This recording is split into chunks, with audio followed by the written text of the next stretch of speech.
Charlotte Boiteux est avec nous. Merci d'être une nouvelle fois à mes côtés. Charlotte, on s'arrête largement sur cette actualité qui s'est imposée aussi. On va s'arrêter un instant sur les chiffres. 50 000 personnes presque, d'après Madrid, qui ont traversé cette frontière en une seule journée. Et les images qu'on voit et qui vous parviennent aussi sont impressionnantes. Et Oui, qu'on s'y arrête. elles tournent depuis maintenant 24 heures sur les réseaux sociaux, sur les télés. Elles sont impressionnantes parce qu'on voit donc des milliers de personnes qui sont torse nu, en sous-vêtements, en combinaison de plongée, parfois juste avec des palmes ou des buées qui sont en train de traverser ce petit bras de mer qui sépare le territoire marocain de l'enclave. On parle beaucoup de femmes, d'hommes justement, mais vous l'avez dit, il y a aussi des femmes et des enfants. La presse espagnole insiste beaucoup sur le fait que des familles marocaines sont passées à Ceuta. On parle aussi de femmes enceintes, de nouveau-nés et même de personnes âgées. Il y a des personnes, des migrants qui sont arrivés de la ville voisine de Finnec,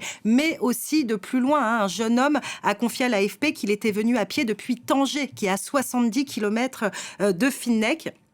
Après avoir entendu des rumeurs de l'ouverture de cette frontière, je voudrais aussi insister sur le fait que si la majorité de ces personnes qui sont venues à Ceuta sont marocaines, il y a peu d'Africains subsahariens parmi eux, et c'est assez étonnant parce qu'on sait qu'il y a une importante communauté d'Africains subsahariens au Maroc qui attend de passer à Ceuta.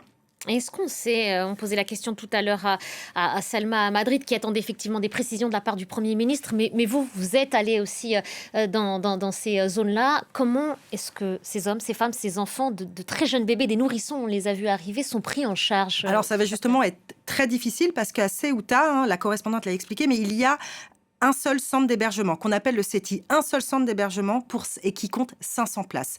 Et quand on y était, il y a au mois de mars 2026, quand l'Info Migrant y était, ce centre d'hébergement était déjà saturé. Donc imaginez, avec l'afflux de 50 000 nouvelles personnes, évidemment, ce centre est complètement débordé. Les associations humanitaires sont complètement débordées. À l'heure où je vous parle, il y a des femmes, des hommes, des enfants qui dorment à même le sol devant ce centre d'hébergement. Donc le gouvernement de Ceuta, lorsqu'il parle d'une crise humanitaire, il s'inquiète légitimement. Je rappelle aussi, comme l'a dit la correspondante, que 50 000 personnes, c'est quasiment la moitié de la population de Ceuta. Donc c'est vraiment très difficilement gérable. Il existe aussi des centres d'accueil pour mineurs. Il y a le CETI pour les adultes, mais des centres d'accueil pour mineurs. Mais eux aussi sont saturés depuis plusieurs mois. Donc, quand on parle de 7000 mineurs qui sont arrivés hier, on se demande vraiment comment ils vont être pris en charge et où ils vont pouvoir dormir. Et est-ce qu'on sait, Charlotte, précisément à ce stade, ce qui a pu pousser ces Marocains à franchir de manière aussi massive cette frontière? Alors, on prend encore beaucoup de pincettes. Il y a beaucoup d'hypothèses qui sont avancées. Il y en a une qui a été reprise à l'instant par le Premier ministre Pedro Sanchez, qui évoque peut-être l'influence de la décision de la Cour suprême espagnole. Qu'est-ce qu'elle a dit, cette Cour suprême espagnole? Elle dit que les pushbacks, donc les refoulements en mer, pour les gens qui tentent d'atteindre l'enclave de Ceuta, sont illégales. Donc, en fait, on ne peut pas refouler ces gens s'il n'y a pas de procédure judiciaire au préalable. Donc, pour Pedro Sanchez, cette décision de la Cour suprême a pu être exploitée par des passeurs qui ont incité tous ces Marocains à traverser. Il y a aussi des médias espagnols, des personnalités politiques espagnoles qui pointent du doigt une potentielle responsabilité du Maroc. Certains médias comme El Faro de Ceuta affirment que des soldats marocains ont été vus en train d'inciter des migrants à traverser la frontière. Dans leur édition d'hier, je les cite, ils écrivent « Tout le monde le voit, ils ne peuvent pas prétendre le contraire ». Mais qu'en est-il réellement? Y a-t-il une explication? En fait, à l'heure où je vous parle, on ne sait pas encore. Et du côté du Maroc, les médias marocains, eux, insistent sur le rôle des réseaux sociaux. Ils accusent en fait les réseaux sociaux d'avoir orchestré le passage de tous ces jeunes Marocains vers Ceuta.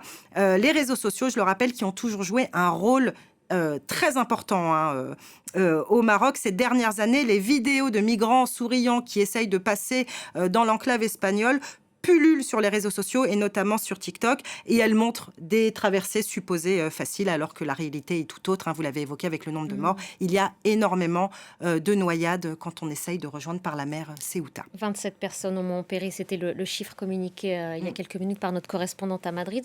Charlotte, il y a des réactions de gouvernements européens. L'Italie qui dit vouloir fermer l'espace Schengen à l'Espagne. La France, Emmanuel Macron demande au ministre de l'Intérieur de renforcer les contrôles à la frontière avec l'Espagne. Est-ce que cette crainte d'un afflux vers l'Europe, elle est légitime aujourd'hui ? Alors, je dirais que toutes ces réactions de fermeture de frontières, c'est vrai, de protection, sont assez étonnantes. Déjà parce que géographiquement, je rappelle, Ceuta est une enclave située sur le sol africain. Donc, il est déjà absolument impossible, physiquement impossible, que des migrants atteignent à la nage le continent européen, qui est distant quand même d'une 50aine de kilomètres. Ces 50 000 personnes dont on parle sont bloquées dans l'enclave.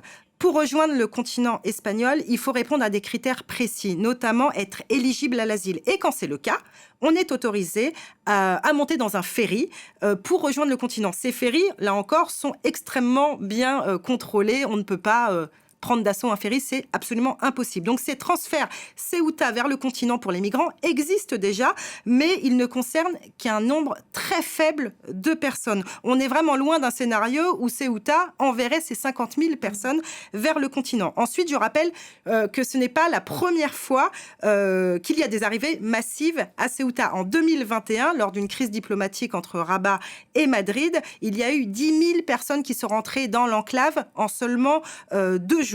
Et la très grande majorité d'entre eux avaient été renvoyés vers le Maroc dans le cadre d'un accord entre les deux pays. Merci beaucoup Charlotte pour ces explications et ce rappel des faits précis. Merci encore. Le